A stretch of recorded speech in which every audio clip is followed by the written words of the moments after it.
Yang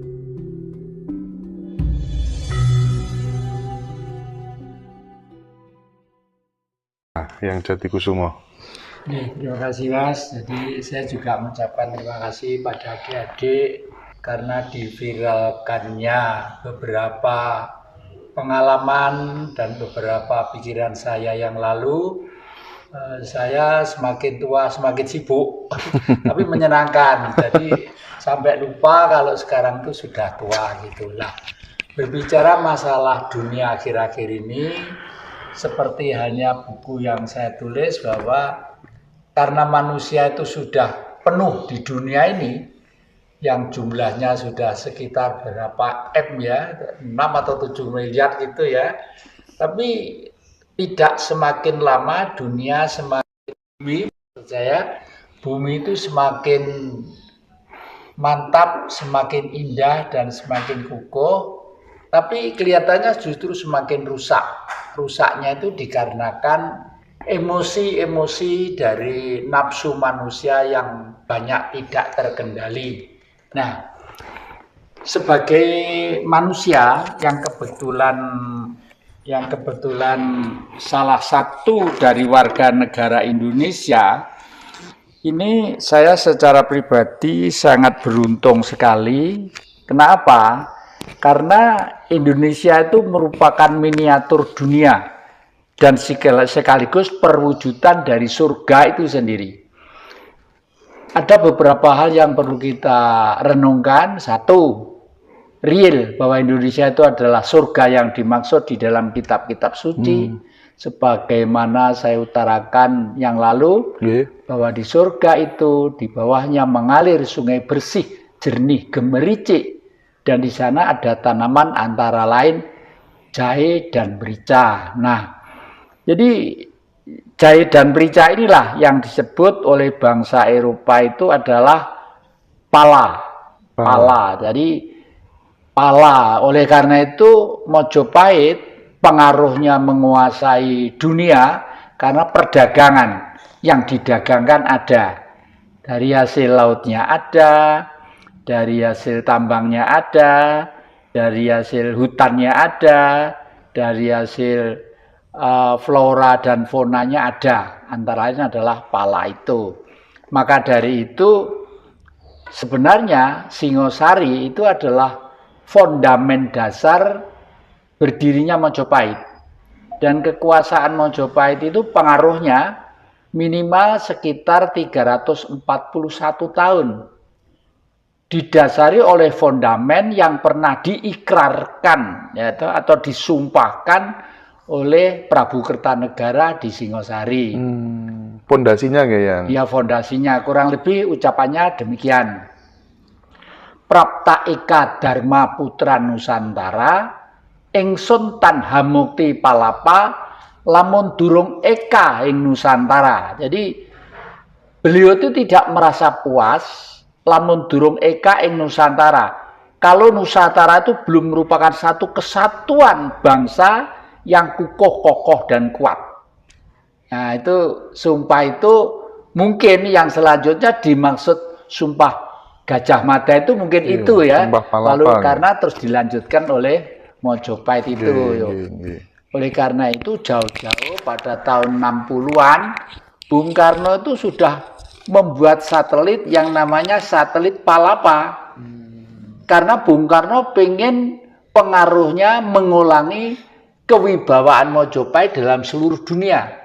Dan Bung Karno jauh-jauh sudah menjangkau tentang modernisasi, ya, modernisasi tentang dunia dan zaman yang digitalisasi ini. Dengan satelit itulah nanti bangsa itu akan terpengaruh seluruh dunia. Artinya paling tidak secara komunikatif akan bisa mempromosikan. Nah, oleh karena itu kembali ke saya dulu pernah dipesani Bung Karno oleh Jatim besok sing nerusnya Bapak. Jadi tugas saya itu ya berat banget. Kenapa? Artinya meneruskan itu ya menjaga keluarganya, ya meneruskan ajarannya, ya meneruskan cita-citanya. Padahal seorang Jatikusumo ya manusia biasa yang secara finansial ya aduh justru di bawah mungkin setatar dengan kemarin ya. Memang hidup ini kalau dikejar oleh kepentingan material justru itu yang menghancurkan manusia ya. Material penting khususnya anak-anak muda. Saya berkali-kali kepada yang muda-muda harus jadi orang kaya, harus jadi orang kaya karena kita hidup di surga. Tambangnya hasilnya macam-macam, batunya akik-akiknya gini nih terkenal. Jadi inilah kewajiban pemerintah yang sekarang tuh harus mengakomodir semua yang ada di bumi Indonesia itu untuk kita tawarkan ke forum internasional. Misalnya sekali tempo bupati wali kota itu mengadakan pameran ya, yang pameran itu diikuti oleh masyarakat umum. Misalnya tukang rombeng boleh ngikuti ya, toko-toko boleh ngikuti. Nah, tugasnya konglomerat itu adalah tinggal memfasilitasi dan memberi keringanan masalah akomodasi dan lain sebagainya ya. Karena apa? Karena yang masih setia terhadap bangsa ini justru rakyat jelata, kaum marhen. Kenapa? Karena mereka merasa tidak bisa hidup tanpa bumi ini. Secara tidak langsung mereka pun ikut merawat dengan baik. Nah, sayangnya kadang-kadang karena kebutuhan ekonomi yang terlalu bersaing dengan dunia global, internasional, itu kadang-kadang lupa. Misalnya ya, di Singosari dulu terkenal dengan langsep Singosari ya. Duku Singosari, langsep Singosari, waduh seger banget ya. Nggak ada. Sekarang kalau adik-adik pergi dari Malang ke Surabaya lewat Singosari ada jual langsep. Nah, itu dari daerah Tumpang. Sudah lain lagi, langsep Singosari itu Rasanya udah beda. Wah, sudah beda. Dan ini masih ada beberapa pohon. Kami akan mencoba membudidayakan. Sudah kemarin itu di sana ada seorang tokoh kebetulan masih telah dari dalam Keraton Solo juga yang mengembangkan budaya, misalnya membudayakan batik, lalu pohon-pohon yang asli itu dipelihara lagi, dikembangbiakkan gitu. Nah, mudah-mudahan nanti bisa terwujud ya. Lalu yang kedua, potensi alam ini sudah merupakan suatu hal yang sangat menjanjikan. Dalam hal ini saya juga mengucapkan terima kasih kepada yang terhormat Pak atau Bu Corona ya. Pak atau Ibu saya tidak tahu, tapi justru dengan Corona itu kita menjadi comeback to zero lagi, kembali ke titik nol. Bisa merenung ya, bisa lebih sakti ya. Semua kita bisa merenung, nengok ke belakang kok sampai seperti ini ya, karena semua yang ada bumi itu diciptakan oleh Sang Maha Kuasa. Karena mungkin manusia sudah semakin lalai, semakin dan semakin, lalu adalah corona itu ya. Misalnya begini, peristiwa tahun 65 seperti itu, jangan dipikir kalau orang yang sudah diselesaikan dengan cara yang abnormal tanpa seizin Allah ya, meskipun ucapannya itu Allahu Akbar gitu ya, tapi kalau menghilangkan nyawa manusia, hukumnya itu tetap ada. Lalu apa bedanya harimau dengan manusia?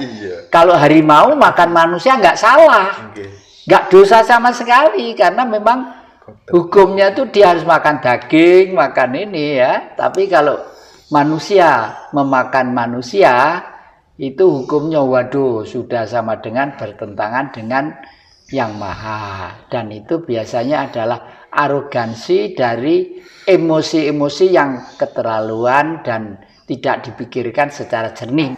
Makanya peristiwa akhir-akhir ini merupakan suatu hal sejarah yang harus dilampaui. Bahkan di dalam buku saya Jagat Merenovasi Diri, dulu saya katakan manusia di muka bumi itu mungkin akan hanya disisakan 28,3%. Komanya saya tulis 28,3%. Loh kok kemelelet? iso tahu koyok Tuhan aja gitu loh ya. Loh, memang saya bertanya kepada Tuhan. Tuhan itu bisa tanyain, kalau enggak berarti mahanya kurang satu. Tuhan itu bisa dipegang, Tuhan itu bisa saking sabarnya, saking luhur budinya, saking maha pemurahnya ya. Allah itu ya, maaf ya bacanya agak kasar sedikit, dikencingi, diberain, dibeoli, dibendemi batang, dipendemi macem-macem, masih tetap memberi bunga yang indah dan harum, masih tetap memberi biji-bijian yang dimakan oleh ciptaannya, yaitu manusia. Apa bentuknya? Ya alam ini atau bumi ini.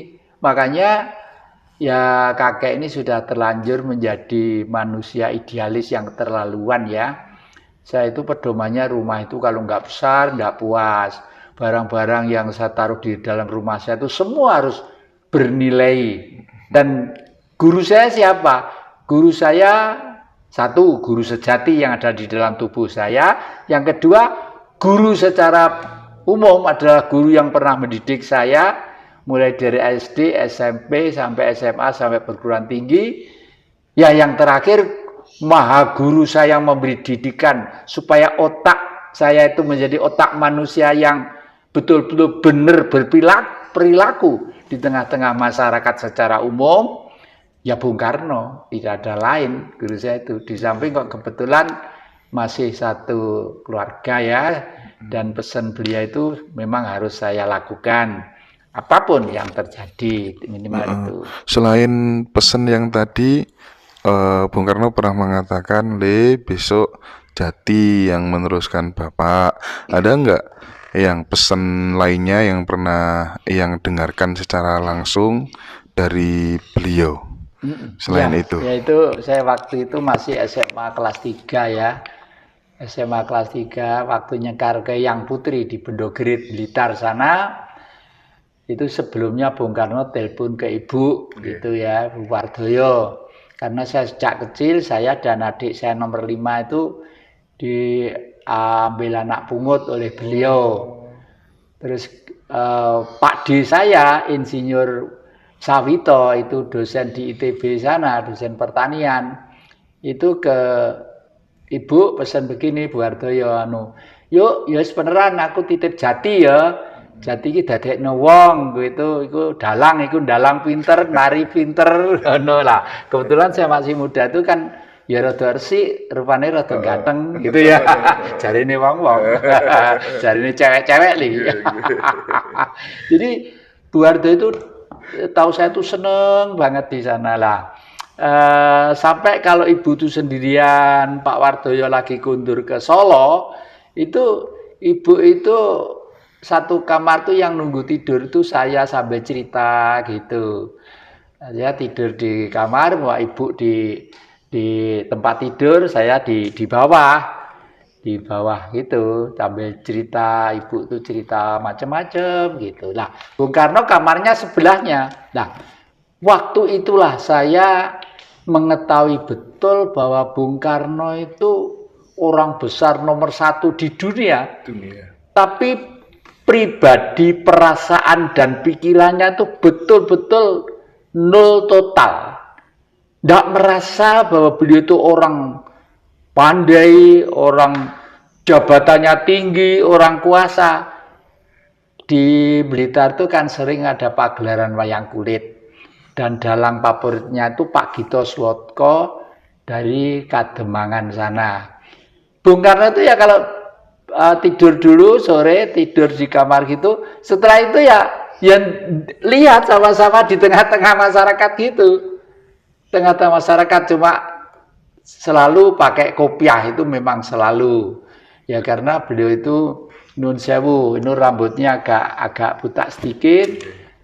Jadi, nah dari sinilah saya betul-betul memahami. Oleh karena itu akhir-akhir ini saya lagi mencoba menulis buku yang sedang saya kerjakan. Saya tulis adalah Misteri Gunung Arjuna. Karena Gunung Arjuna itu merupakan gunung purba yang sudah mati kepun dan kawahnya. Dan Bung Karno kenapa kok senang melihat wayang Purwo? Karena wayang Purwo itu kidung agung, tembang dulu kidung yang ada di lereng Arjuna.